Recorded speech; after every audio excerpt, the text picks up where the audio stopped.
I get a lot of questions about the IELTS from students. I'd like to talk about the 10 most common ones now. But before I do that, be sure to subscribe to my channel for more IELTS tips and English language videos. The most common question I get is, how long do I need to study for the IELTS? Well, that depends on two factors: what your level is and how much time you can devote each day. My recommendation is that if you're at the B1 plus level or higher, you can begin to study the IELTS. You can take 3 to 6 months at that level or the B2 level to prepare properly. If you're at the advanced level, you need 1 to 3 months. That should be sufficient. But if you're below B1 plus, I would recommend that you improve your general English skills before you focus on the IELTS. What's the ideal mindset you should have about the IELTS exam? Well, obviously you want to be confident and positive. Those are the two most helpful attitudes. But they don't come by accident. They are a result of preparation. You're positive because you've prepared a lot and you know that you're going to do well. You're confident because you've taken the exam many times and you know the scores you've received. So preparation plays a role in that. There's a second mindset that I want you to be aware of, and that's the ability to develop your skills. This exam just isn't about the score.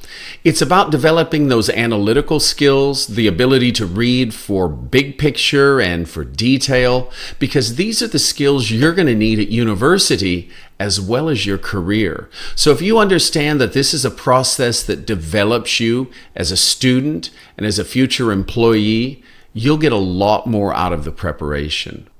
Tell me about the timing and the structure of the IELTS. Another very common question and a rather straightforward answer. You've got 30 minutes in the listening, 60 minutes for the reading and the writing, and about 15 minutes for the speaking. But beyond that, you want to develop a more systematic understanding of the timing. So for example, in the reading, you've got 3 reading tasks. You want to make sure that you're finishing each reading task in about 20 minutes. With the writing, there's the shorter analytical. Writing one passage, you want to sort of give 20 minutes to that, and for the longer writing, perhaps is up to 40. And so you have these milestones or goals within the exam that keep you within the time limit. How do I improve my speaking skills? This is a very common question. Well, there's no surprise here. You practice until you feel confident. You practice until you get better. Here's the thing I would recommend. Practice speaking under exam conditions. Record yourself. Listen to your voice. Watch your posture if you want to do a video recording, but mainly you want to hear the voice. And you want to weed out, identify the mistakes, and improve them. So deliberately write down the problems and write down the corrections. The best way to practice is in that part 2, when you speak for 2 minutes. You want to practice speaking for 2 minutes to get an understanding of what the timing is in that section, as well as developing an ability to speak for 2 long minutes. What should I do if I'm really weak in one of the sections? Well, this is where strategy plays a role, because for some universities, they just look at your composite score. They don't look at the individual sections. But for other universities, they want a minimum score, generally a 6.5, for every section. So if your university is just looking at a composite score, then you want to maybe take that into consideration when you're developing a strategy. If you have 3 strong sections and 1 weak section, perhaps you don't need to devote a lot of time to the weak section because you've got enough strong sections to make up for it. But if your university requires a minimum level at each section, you're going to have to focus on that section and make it better. And you do that by going into more detail. You identify exactly where you're weak and where you're strong. So the key to making any progress in these exams is going into more detail and identifying exactly where the weak spots are and then working on those. What should I be doing every day to improve my IELTS score?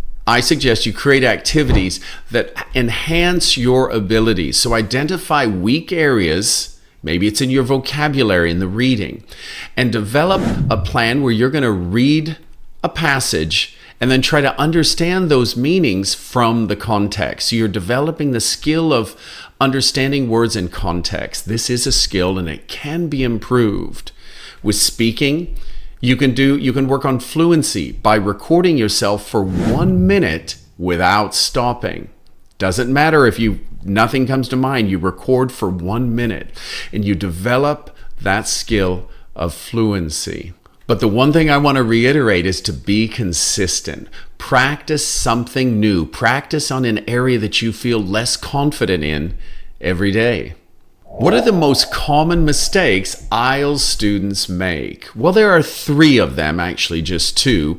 You misunderstand the instructions, or students misunderstand the prompt in a question. And the second one deals with poor time management. Both of these can be solved with some practice. So you read each question very carefully. With time management, you practice using time limits and time segments, as I've suggested earlier. 20 minutes per reading passage. And this relates to the next question: how do you manage your time on the IELTS? As I've said already in a few instances, you manage it by having smaller time goals or measurements. So every 20 minutes, you should finish one of the reading sections. The first 20 minutes of the writing, you should more or less have the first task finished. And finally, what are the examiners looking for in the writing section? Well, essentially, they're looking for clarity of thought and a nice structure and use of natural English. So if you can write in a natural style that's organized in paragraphs and well structured, one idea per paragraph, and you do it in a way that's relatively grammar free, you're going to have a very good score on the IELTS. Lots of students ask about the first writing task. What's so difficult about it? Well, it's difficult because it involves visual elements. You're looking at a graph or a chart, and it also involves a bit of mathematics and numbers.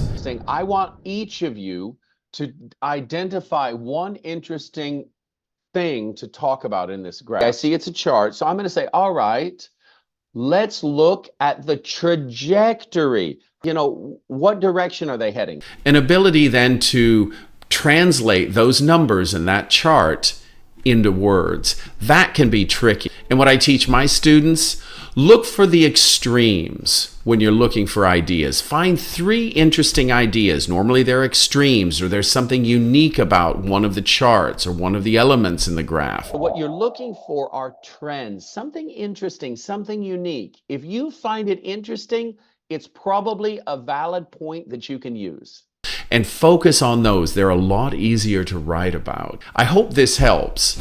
And don't forget to subscribe to my channel and watch my videos for more IELTS tips.